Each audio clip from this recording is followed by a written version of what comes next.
Oseo. Oseo. That's a Cherokee greeting, and wave the great feather for the good of it. And that's to summon the spirits. Today, it's known as Palm Sunday, and I'll talk about that. That's because that's going to be my theme. Not only is it just to say Palm Sunday, it's also the beginning of Holy Week, and Passion Tide and Batnaka. These are all words for it. So that's my theme. I'm Carlos, and I'm an artist of the border culture. In the border culture, it's Nipatla. It's a kind of an Aztec name for the crossroads where anything can happen.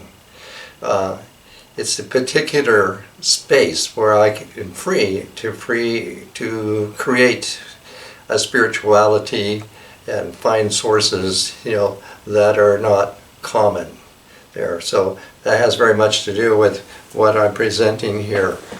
Also, I was an art student in Mexico, where I did my master's on Mexican art history. So all that figures to know what it is that I'm doing here and what I'm creating with this. We also lived in Arizona, Claudia and I, very close to the pueblo of Guadalupe. Before that, I was visiting friends over there, sort of in Scottsdale, the part that was practically next to the Salt River Reservation for the Pita Pima. And over there I was encountered, that is, I made the acquaintance of Senor Juan Casillas. There, he was there. And it was by way of him that I knew about the pueblo of Guadalupe, and subsequently came there. Now I also had learned later that where he had encountered me, that was a fair that they were having there, and I was watching the folkloric dancers. His nephew, Leno, was dancing there. Later, I met him and learned of him in Guadalupe, and he was the son of Comadre Alvarez, that we became padrinos in her family. And somewhere along the line, I don't remember right at first, but Senor Juan Casillas told me that Leno was who they were raising up, meaning to be the maso, the deer dancer. So he can go up to the top there. I'm featuring an image, a wood carving of a deer's head. This is not Yaqui. I've collected it somewhere, maybe in Mexico. The ribbons around the antlers and the rows, would refer to a Yaqui, a deer headdress, the way I put it like that.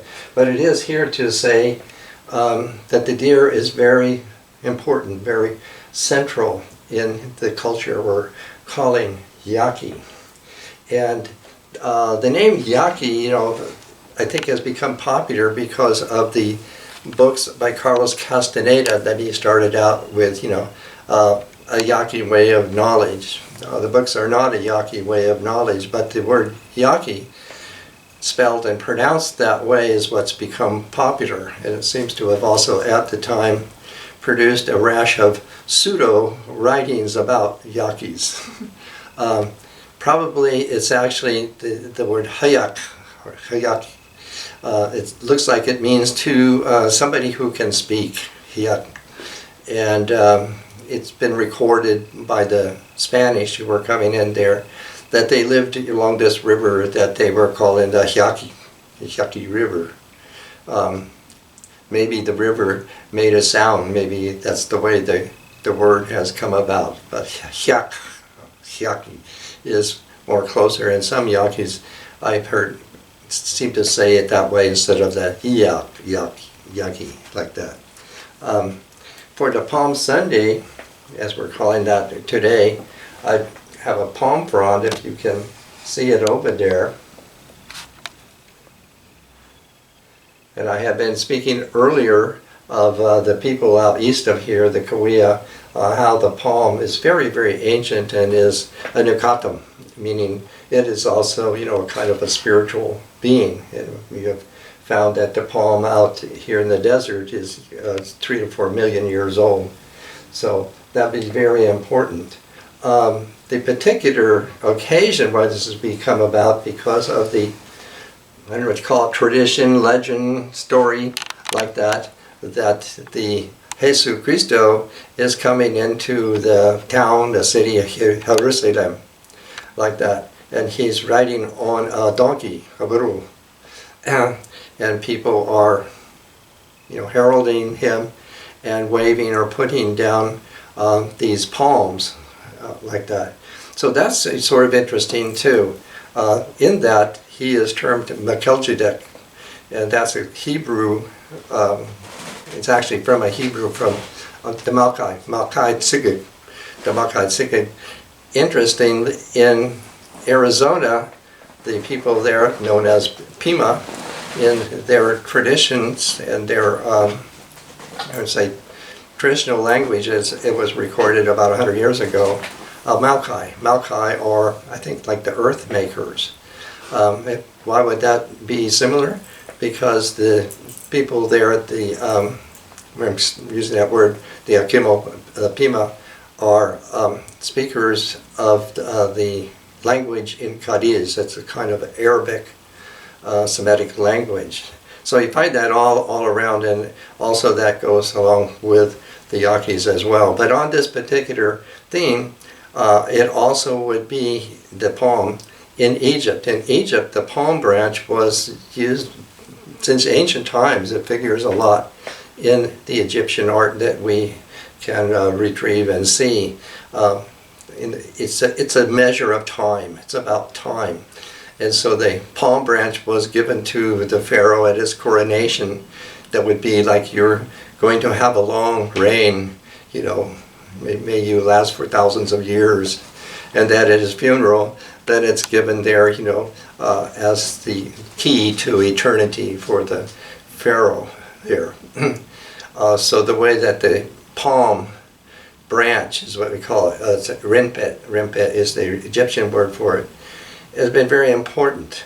Whether or not in the story everybody knows exactly what was being said here with the palms, Hosanna and so forth, you can take your pick on that. But that's how that this season comes about. When we're looking up there, the illustration I made that. This is in the Yaqui ceremony, and you see somebody sitting on a donkey. And that somebody is, I'm trying to say this, in the ceremony that I made paint up, he's known as Judas. He's the king, and this doesn't take place on Palm Sunday, but it takes place on the Gloria, that is the Saturday before Easter Sunday. And if they have a donkey, then they mount him. Actually, it is a mannequin. It's not an actual person, but he's dressed that way, and they walk him around the pueblo that way. Traditionally, the donkey or burro is a symbol of the sun. So that sort of thing is going with the story for Palm Sunday here.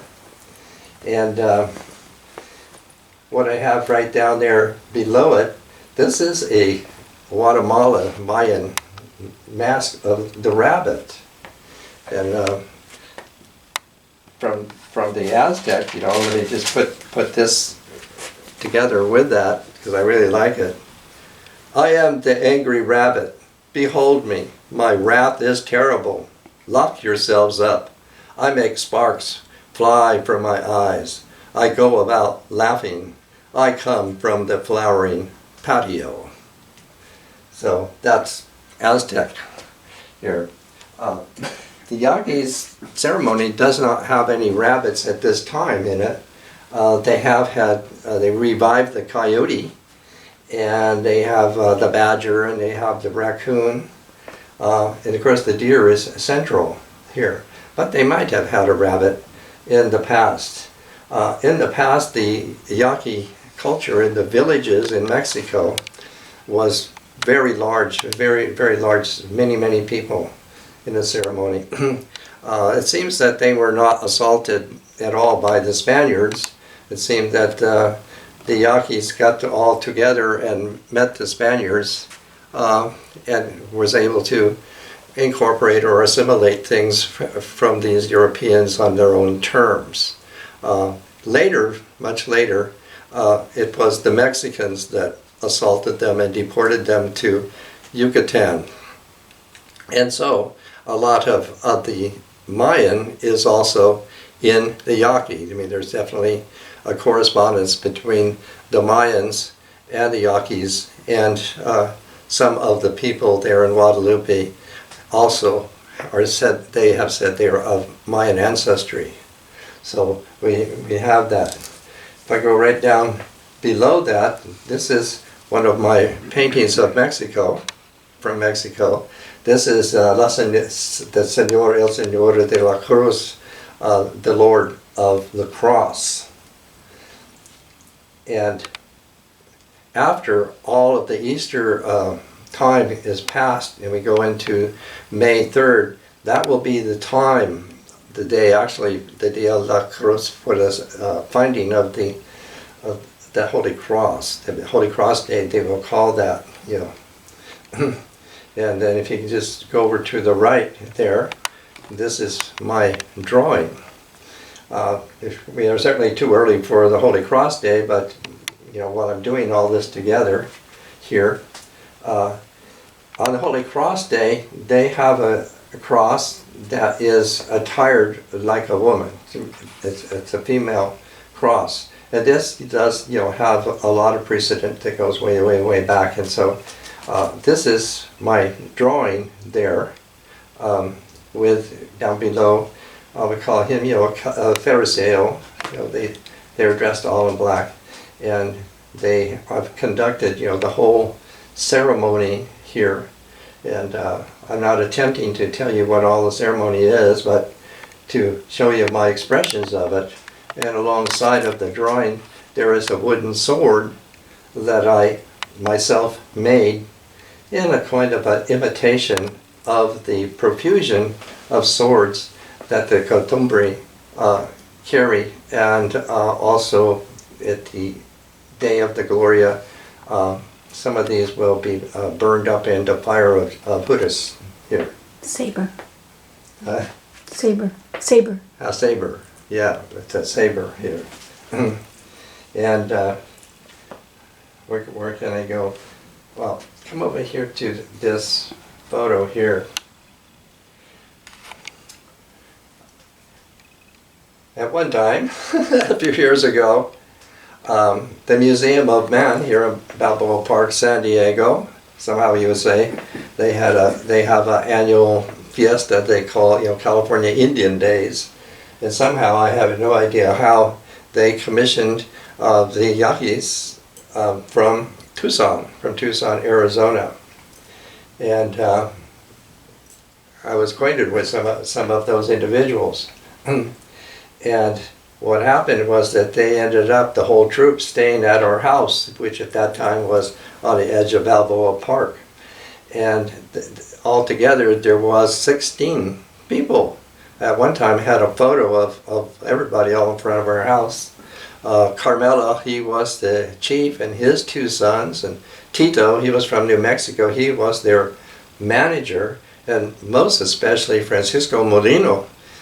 He was the harp player, and at the time where you see in this photo, the deer dancer is on a stage, and the stage is about, I don't know, 3 or 4 feet high, and I was standing behind it, and the vibration at this time caused Mr. Molino's harp to jump off the stage and literally jump into my arms. So that made me a fast friend of Mr. Molino. And it turned out that Mr. Molino was also the uncle of Pete, who was Maria Alvarez's partner in Guadalupe. Who the dancer is Luis Masso. Luis Masso, or his name, you know, Luis Sinfuego. He was probably the best Masso I ever seen. So all of these people stayed in our house. They all stayed in our house. And they required a considerable quantity of beer, and gave him some avocados and a harmonica. And they left us with a lot of things. Alcetto was the mask carver, and this here is his carving of the Pacola mask here. And surrounded, these are cocoon rattles that the dancer, the Pacola, wears. And this is one string of those rattles, tenoboyum, the tenoboyum. And next to it, this is a sanasam that I made. It's called a sistrum in Egypt, you know. So it's a rhythm thing like a tambourine that you beat in your hand. Shake it. Hmm? Shake it. Oh. Oh.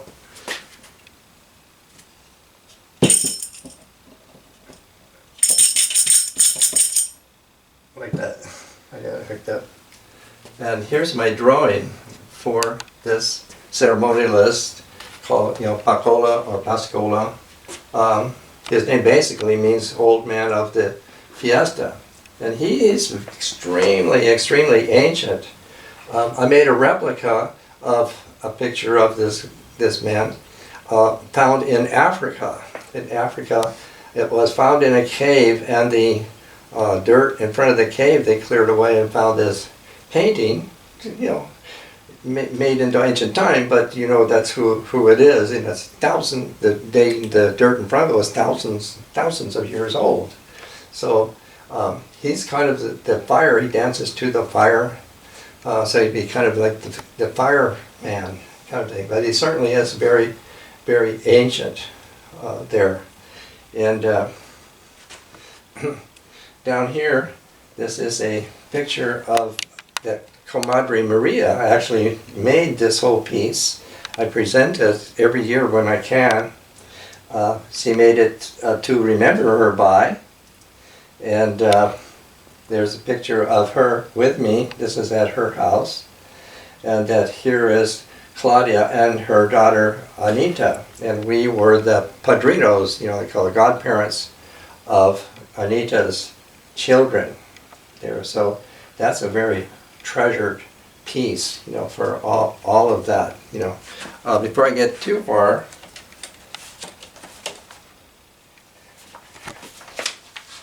I should have started out with this. Let me read this. So I do some readings here, and just while we've been showing these things. This is called the Psalm of Guadalupe. Our Mother Virgin is the vine in my blood, growing from the waters. She was fruitful and full of the branches of many strong waters, and she had strong rods for the scepters of those who bear rule. And her stature was exalted among the thick branches. But she was plucked up in fury. She was cast down to the ground, and the east wind dried up her fruit. Her strong rods, they were broken and withered. The fire consumed them. And now she is planted in the wilderness, in a dry and thirsty ground, and the fire hath gone out from a rod of her branches, which had devoured her fruit, so that she has no strong rod to be a scepter to rule. This is a lamentation, and shall be for a lamentation. That piece I have retrieved it from the book of Isaiah. And that's very considerable. The book of Isaiah is very, very fruitful, meaning it has a lot of fruit in it, and definitely shows a literature inheritance from something that's very, very old. Sumer is ancient civilization that I think is about where Iraq is now. And clay tablets have been recovered from there that are 6,000 years ago. Some of them have been deciphered and translated, and a lot of them still are yet to be deciphered and translated, because they're all cuneiform. Just a little tiny note there.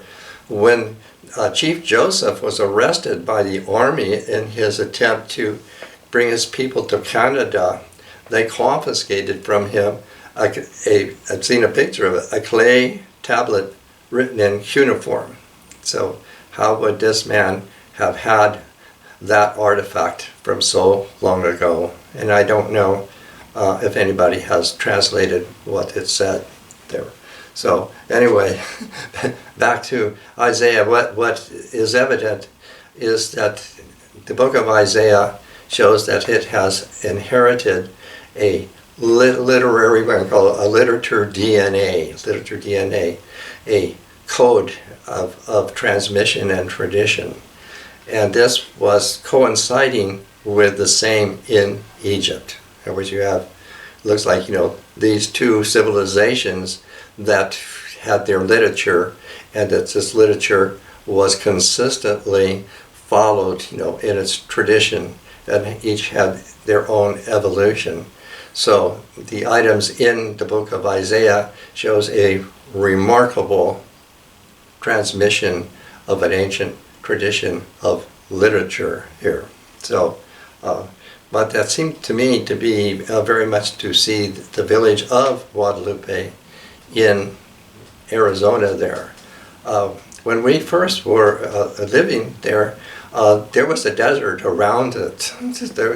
And you would see at the beginning of Lent, you would see a Chapieca, that's one of the men that looks like the Judas there, coming across the desert, making his way across the desert toward the village. And if you watched him long enough, you could see him, get under the fence, into the village. And this way that they came into the village, seemingly like one by one, day by day, until they had all gathered and congregated there within the village, for the further ceremony that they all are a part of here.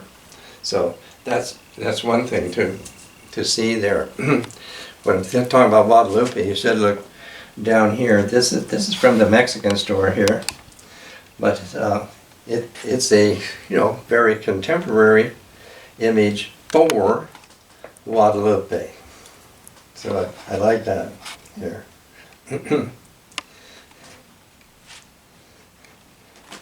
So I'm just going, one thing after another here. Here you see this deer's head here. Luis Masso, he stayed here, and he told us something how he made the headdress that he wears, which is a deer's headdress. Skin, he put hot sand in it or something, and he shapes it, so it's not heavy. So we've seen a lot of it. And later, Leno did become the Masso, and he also had the deer head. And Claudia made this one out of stoneware. So it is, definitely to look like, the one that's been made out of skin. Incidentally, the Yaquis are not immigrants to the United States. They're political refugees. And I don't know, the corporations in Arizona, maybe it was the railroad and those kind of things, definitely sponsored the Yaquis that took refuge in southern Arizona. And that there are pictures in Edward Spicer's book, The Enduring People, that shows the Yaquis, remaking their ceremony, and I'm referring to the deer's head that they made from scraps, So it's a kind of made up deer's head. It was amazing, to make one like that, to reconstruct, their culture in Arizona here. And when I go up here to my drawing here, this is the temple. This is called Teopo. Teopo, is an ancient name for the temple. And I have the eyes here that when you're on the plaza that this is watching you, it's seeing you. And I have down here in front of Aguacha, this is Egyptian for the eye. So in Egypt, the eye originally was a goddess. It later became the eye of Horus and then the eye of Re, like that. So that's why I have that here. And also we're talking about crosses. So there in Yucatan, where the Mayans live, and in Sonora, where the Yaquis live, there is many crosses, many crosses. And this one I have here, you'll see that is a black cross. This is a Pharisaeo's cross, It actually had been at somebody's funeral. And you see, hanging in front of it, I have a scorpion, a charm of a scorpion. This all refers to ancient Egypt. The Yaquis, whether they realize it or not, are descendant of the ancient Egyptian Copts. They're called Copts because it's from the name Egypt somehow. But what it really is, and what supports it, is there on the Nile, there is the place Coptos. And this is, Egypt is, we can say, legendary, because there, Isis, the mother of Horus, her son, figured as the falcon or hawk, took refuge to hide from the pursuit of Osiris's murderous brother. And so the scorpion is very, very important. To see it in the Yaquis, it's painted on, the scorpion's painted on masks and painted on swords, and that there is the sacrament of the whipping, which I can interpret as a scorpion's sting, which is on that Teneblias Wednesday here. And in front of it, I put two little slippers here, because the name of the place is Pursui. Pursui means this is the place of the sandals, a pair of sandals, to enter into the marshes, where the reeds are, where they are hiding. So it's just that you mentioned, the scorpion aspect in this culture is there, and in ancient Egypt it is major. It's through everything. The cross on the other side, this is a Pueblo cross. And interesting, I'm trying to say, what's suggested in this is that where the cross is in the plaza radiates the whole spectrum of the plaza with geometric lines. The best way that I can translate that there. I'm trying to keep up with everything I have here. And next to that, you see this big egg. So the Easter egg, we talked about this last week, but the Easter egg came from, well, it came from Egypt, the whole thing. Mainly it's figured that it's the giant egg of the goose, the great crackler, Seb or Geb, like that. And in the Yaqui ceremony, also, we have a giant egg. Sometime during the Saturday, they call it the Gloria, there will be a procession to somebody's house who has been taking care of this and who has, put flowers or things, whatever it needed, on it to embellish its sacred function. And so then there is a procession bringing the egg back from that house. Later, this egg is going to figure in the ceremony even at midnight. It seems to sort of double for the story about the man being put in a tomb. I can't go into it now, but the Chapiecas do a whole mime enactment of the finding of the egg, the tomb, and the man in it, and so forth. The next day, on Sunday, and then all night after that, the egg is then carried back to the Romada, and people, everybody there, the deer dancer, the pascolas, the santora, everybody is sitting there with the egg all night, taking care of that, like that. So in the morning, they're going to take it out in a procession. And as they take that out in a procession, I call them the doll mothers, come from the Tiopo, halfway up the plaza, and take it into the temple, and so forth. I have the rabbit there because here In Egypt, the rabbit also figures in this as un nefer, beautiful hair. That's the best I can say for that.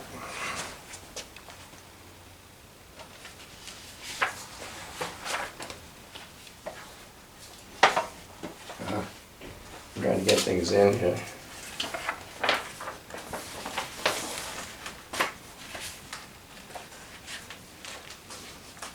So this is a piece that I wrote long time ago for that night. So it'll be Saturday night after everything has happened all during the day, and the people are in the Ramada, and it's coming to be midnight. Now the songs in the Ramada that's played, you have the harp player, and he plays to the dancing of the Pascola. And then you have the deer singers. The deer singers, they have rafts, a water drum. Yes, Sky's pointing out to me. These things that the Yaquis left with us here, if you can see this here, this is a rasp stick, hirokiam here. It said, it's on a gourd and it goes, and that's the breath of the deer here. So that's one of the things that they gave to us, and so at sometimes those are deer singers. They're singing these ancient songs. Gee, where is it? Let me give you this. Jumping around a bit here. This, in English would be the translation of these wonderful poetic, magic enchanting songs here, and this is just one of them. Usually we've had Claudia sing these songs. She has learned these songs from Pete, that's Comadre's partner there of the Alvarez family. He's a deer singer, and as far as anybody could say, she may have been the only, but at least one woman who actually learned these songs. But when we did these previously on this show, some people complained to the sponsor of these talks, so we're kind of, standing aside from that. Okay, where are you standing in the wind? Dry grasses, straw and shaking in the wind, dry grasses. Where are you standing in the wind? Dry grasses, straw and shaking in the wind, dry grasses. There in the wilderness, the flower world. A pale blue cloud will be gray water at its peak.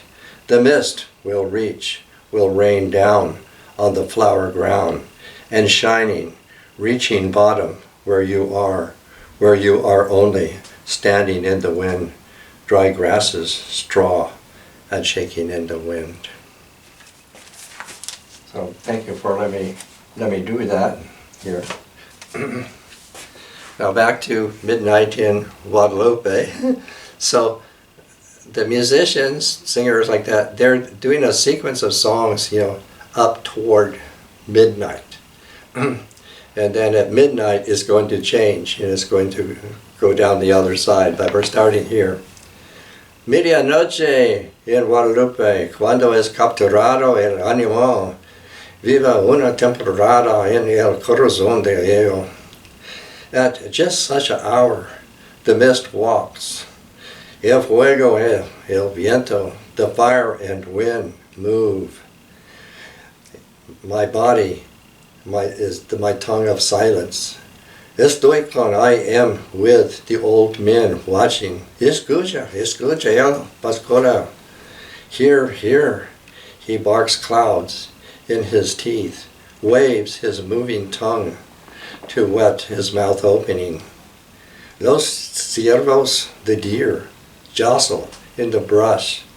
One of them looks back to the Ramada.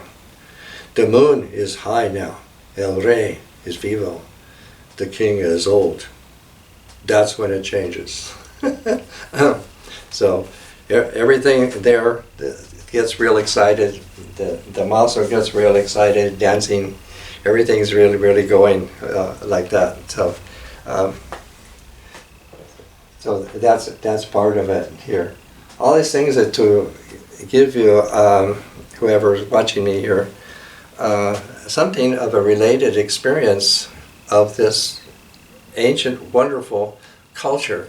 Now again, the Yaquis are not American Indians, because American Indians were put under the ward of the United States Army and forced assimilation and all that. So the Yaquis didn't have any of that. Again, they're political refugees, and their status and their communities have been relatively supported. There are people who are not Mexicans or Yaquis, they are fundamentalists who have made intrusions into the ceremony because they don't agree with it. Well, that's their problem. Another piece I want to show with my painting. Yeah, we can see this painting here of mine. This is my passion. I'm trying to say that, Yalura. In Mexico, then I want to say, in India and in Spain. What I'm trying to say, there are places in the world where there is featured a divinity, a form, a statue or something, a divinity that is black here. Certainly in India, Kali would certainly recognize her as black. In Spain, it's the Virgin of Montserrat. She, from the Romanesque period, I got to mention that too. And in Old Town here in San Diego, they have refurbished, the old residences there, and that's the, what is it, Gambini's Casa, something like that. One of the rooms, I was so surprised, there is a good-sized ancient statuette of Montserrat, the Virgin of Montserrat, and she is black. And in Mexico, there is also. Now in Mexico, there are, they have a name for them. But what for me happened that I was with the Zapotec family in Oaxaca, and I was taken by Victoria to the temple of Mihuatlan. And in there, I encountered the figure of what they call the Black Christ. That had such an impact on me. It really, really did it. And so just looking at this is my painting in that sense of that kind of passion, to me as a very Mexican here.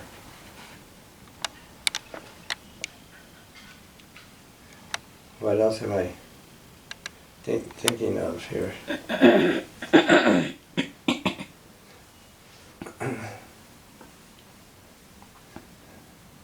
Well, I think I'm getting it all. The basket, the mazo. I can't tell. In front of the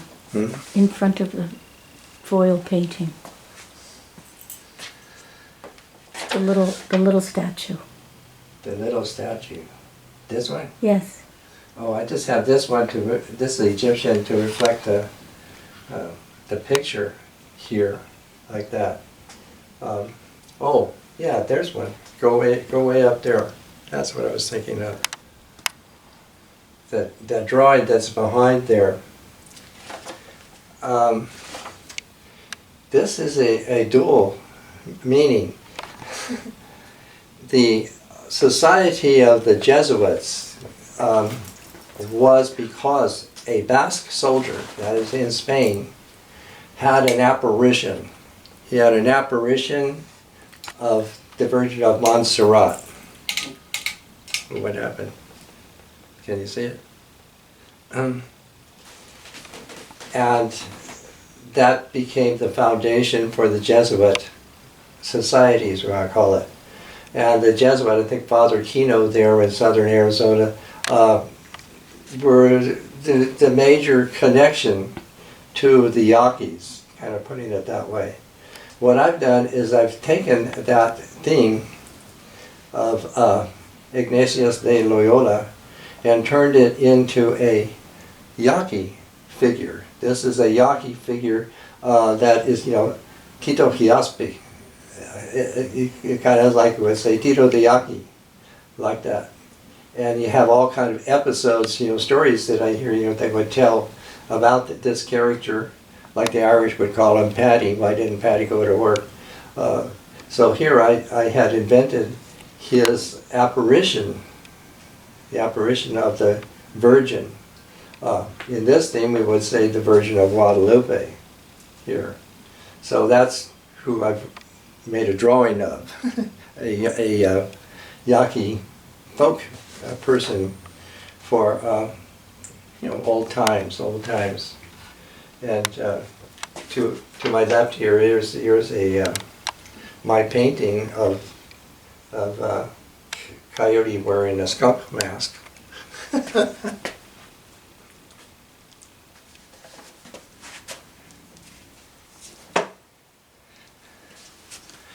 So then I had this piece to go with this, especially. Viva la Guadalupana, ablaze in your smoky veil. Flames, who are your Indian warriors, born from your burning womb. Blooming fountain of fire, El Señor, that obsidian Indian warrior and his 1,000 arrowed men, come over that one little hill.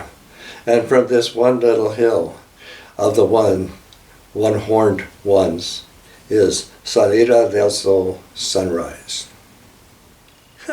So that's the way that I've brought this all together. I think that I got everybody in it. Yeah. So, Feliz Pascua. Feliz Pascua. Thank you. Thank you.